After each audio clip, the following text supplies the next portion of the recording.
ஒட்டுமொத்த தென்னாப்பிரிக்க அணியுமே இன்னைக்கு டெஸ்ட் மேட்ச்ல அதிர்ச்சி அடைய வச்சிருக்காரு நம்ம ரோஹித் சர்மா மற்றும் சுப்மன் கில்.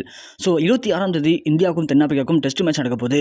இந்த டெஸ்ட் மேட்சான எதிர்பார்ப்பு இப்போ மக்கள் மனதில் ரொம்பவே அதிகமாக போயிட்டு இருக்கு. காரணம் என்ன? டெஸ்ட் மேட்ச் மட்டும் இல்லைங்க, இப்போ இந்தியா சுற்றுப்பயணம் மேற்கொண்டு தென்னாப்பிரிக்கா அணிக்கு போய் 3 மேட்ச் விளாண்டுருக்காங்க. ஒன்று T20 மேட்ச். அந்த T20 மேட்ச்ல யாருமே ஜெயிக்கல. ஓடிஐ மேட்ச்ல ஒரு கேப்டனா கேஎல் ராகுல் தனது திறமையை ப்ரூவ் பண்ணியிருக்காரு. ஓடிஐ மேட்ச்ல 2-1 அப்படி காலத்தில் ஜெயிச்சு காட்டிட்டாரு.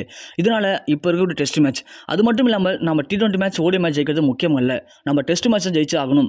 அப்படி ஒரு இக்கட்டான சுச்சுவேஷன் நம்ம இருக்கும். காரணம் என்ன அப்படின்னா 1994க்கு பிறகு இந்தியா ஒவ்வொரு வருடம் சுற்றுப்பயணம் தென்னாப்பிரிக்கா மேற்கொண்டாலும் கூட இது வரைக்குமே தென்னாப்பிரிக்காவில் போய் இந்தியா சுற்றுப்பயணம் மேற்கொண்டு டெஸ்ட் மேட்ச் விளையாடி ஜெயிச்சது கிடையாது. எல்லாமே தொடர் தோல்வி மட்டும்தான். அந்தளவுக்கு தென்னாப்பிரிக்கா மற்ற மேட்சுகளில் சும்மா கோட்டை விட்டாலும் டெஸ்ட் மேட்ச்சில் அவங்களுக்கான மிகப்பெரிய ஒரு ஆதிக்கத்தை செலுத்தியிருக்காங்க. அதனால் அந்த ரெக்கார்டை இது வரைக்கும் யாராலையும் பிரேக் பண்ணவே முடியல. எத்தனையோ கேப்டன்கள் மாறிட்டாங்க, ஆனால் யாராலையுமே டெஸ்ட் மேட்ச்சில் போய் அங்கே ஜெயிச்சு காட்ட முடியல. அப்படியாப்பட்ட சுச்சுவேஷனில் ரோஹித் சர்மா கண்டிப்பாக ஜெயிப்பாரா அப்படிங்கிறது தான் இப்போ கேள்விக்குறி. அது மட்டும் இல்லாமல் இந்த டெஸ்ட் மேட்ச்சில் இப்போது ஏகப்பட்ட மைனஸ் பாயிண்ட் வர இருக்குது. ஒரு பக்கம் விராட் கோலி ஒதுங்கிட்டாரு, ஒரு பக்கம் சூரியகுமார் யாதவுக்கு அடிபட்டு இன்னும் அந்த இன்ஜுரிலிருந்து குணமாகவே இல்லை, ஒரு பக்கம் ருத்ராஜ் கேக்வாத் காயத்தின் காரணமாக அவரும் விலகிட்டாரு. இப்படி தொடர்ந்து மிக முக்கியமான நம்பிக்கை தரக்கூடிய பேட்ஸ்மேன்கள் எல்லாருமே விலகிட்டு இருக்காங்க. இப்படியாப்பட்ட ஒரு இக்கட்டான சூழ்நிலையில் எப்படி ரோஹித் சர்மா இந்த மேட்ச் ஜெயிச்சு காட்ட போறாரு? ஏற்கனவே ரோஹித் சர்மா மேலே ஏகப்பட்ட கம்ப்ளைண்ட் போயிட்டு இருக்கு. ஒரு பக்கம் ஐபிஎல்ல நம்பிக்கை நாயகனாக இருந்த எம்ஐ அணியில் அவரை கேப்டன் பதவி தூக்கிட்டாங்க. தொடர்ந்து அவர் ஐபிஎல்ல விளையாடுவாரா அப்படிங்கிறது கேள்விக்குறி. உலகக்கோப்பை மேட்ச்சில் இந்தியா தோற்றதுனால ரோஹித் சர்மா மேலே இப்போது பிசிசி மற்றும் ஐசிசி மிகப்பெரிய ஒரு கடுமையான கோபத்தில் இருக்காங்க. தொடர்ந்து அவருக்கான வாய்ப்புகள் பறி போயிட்டே இருக்குது. இந்த நிலைமையில் இந்த டெஸ்ட் மேட்ச்சில் அவர் ஜெயிச்சா மட்டும்தான் அவர் யாருன்னு ப்ரூவ் பண்ண முடியும். அதற்காக கண்டிப்பாக அவர் விளையாண்டு ஜெயிச்சாகணும். அதற்காக இப்போது வலைப்பயிற்சியில் ரொம்பவே கடுமையாக போராடிட்டு இருக்காரு. நேற்று தினம்லாம் கிட்டத்தட்ட ஒரு 12 மணி நேரம் வலைப்பயிற்சி மட்டுமே எடுத்திருக்காரு. அந்தளவுக்கு அவருடைய கோபத்தை ஆக்ரோஷமாக வெளிப்படுத்திட்டு இருக்காரு. அப்படி இருந்த ரோஹித் சர்மா மட்டும் இல்லாமல் அவருடைய அந்த பிளேயிங் அண்ட் கோ இருக்கு இல்லையா, அது எல்லாம் சேர்ந்து ஒரு பயிற்சி ஆட்டத்தில் ஈடுபட்டிருக்காங்க. ரோஹித் அண்ட் கோவும் சவுத் ஆப்பிரிக்காவும் விளையாண்ட பயிற்சி ஆட்டம் தான் இன்னைக்கு மிகப்பெரிய ஒரு பரபரப்பை ஏற்படுத்தியிருக்கு. காரணம் என்ன அப்படின்னா ஆரம்பத்தில் எப்போதும் போல ரோஹித் சர்மா சுப்மன் கில் 2 பேருமே களமிறங்கியிருக்காங்க.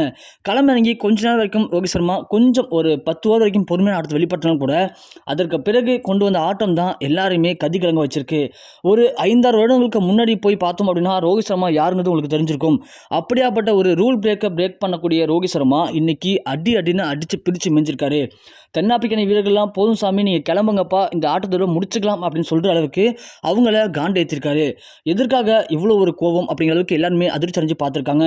ஏன்னா ரோஹித் சர்மா இந்த பக்கத்தில் நின்று அவர் அடித்த ரன்கள் அப்படிங்கிறது அவ்வளோங்க யாருமே எதிர்பார்க்கவே இல்லை.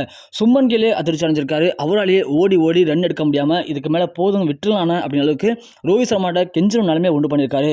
ரோஹித் சர்மா வெறும் 4 2G 3G 4 6 அடிக்க அமைச்சிருக்காரு. அதை பார்த்த தென்னாப்பிரிக்க வீரர்கள் இது டெஸ்ட் மேட்சா ஓடிஐ மேட்சா T20 மேட்சா, எதற்காக நீங்கள் இப்படி பண்ணிட்டு இருக்கீங்கன்னு சொல்லிட்டு எல்லாருமே கடுமையாக கொந்தளிச்சிருக்காங்க. கிட்டத்தட்ட ரோஹித் சர்மா அவருடைய டபுள் செஞ்சுரி கம்ப்ளீட் பண்ணி 273 ரன்னுக்கு மேலே அடிச்சிருக்காரு. டெஸ்ட் மேட்ச்சில் 90 ஓவர் கம்ப்ளீட் பண்ணி அது வரைக்கும் விக்கெட்டே விழல. அந்த அளவுக்கு இன்னைக்கு ஒரு கடுமையான ஆட்டத்தை வெளிப்படுத்திருக்காரு. காரணம் என்ன அப்படின்னா அவருக்கு பின்புறம் நடக்கக்கூடிய மிக முக்கியமான அரசியல்கள் தான். ஏன்னா அவருக்கும் மற்ற எதுக்கும் எந்த ஒரு பிரச்சனைக்குமே அவர் காரணம் கிடையாது. இருந்தும் கூட தேவையில்லாமல் அவர் சுட்டி காட்டி அவர் தேவையில்லாமல் ஒவ்வொரு இடத்துலையும் ஒதுக்குறாங்க. அது அவருக்கு மிகப்பெரிய ஒரு கடுப்பை ஏற்படுத்துது. அந்த ஆக்ரோஷம் வெளிக்காட்டுற விதமாக இன்னைக்கு சவுத் ஆப்பிரிக்கா மேட்ச்சில் தான் யார் நிரூபிச்சே தீரும், இனிமேல் நான் யாரையும் நம்பி இல்லை அப்படிங்கிற அளவுக்கு ஒரு ஆக்ரோஷமான பேட்டிங் வெளிப்படுத்தி கிட்டத்தட்ட 90 ஓவரையும் கம்ப்ளீட் பண்ணி அவுட்டே ஆகாமல் 270 ரன் மேலே அடிச்சிருக்காரு. இதனால் இந்தியாவுடைய டீம் ஸ்கோர் ஆனது கிட்டத்தட்ட 90 ஓவருக்கு 380 ரன்களுக்கு மேலே போயிருக்கு. ஏன்னா ஆப்போசிட்டில் வந்து யாருமே அந்த அளவுக்கு ப்ளே பண்ணலாம் கூட ரோஹித் சர்மா அவுட் ஆகாமல் 273 ரன்கள் அடித்தது மிகப்பெரிய ஒரு விஷயமா பார்க்கப்படுது.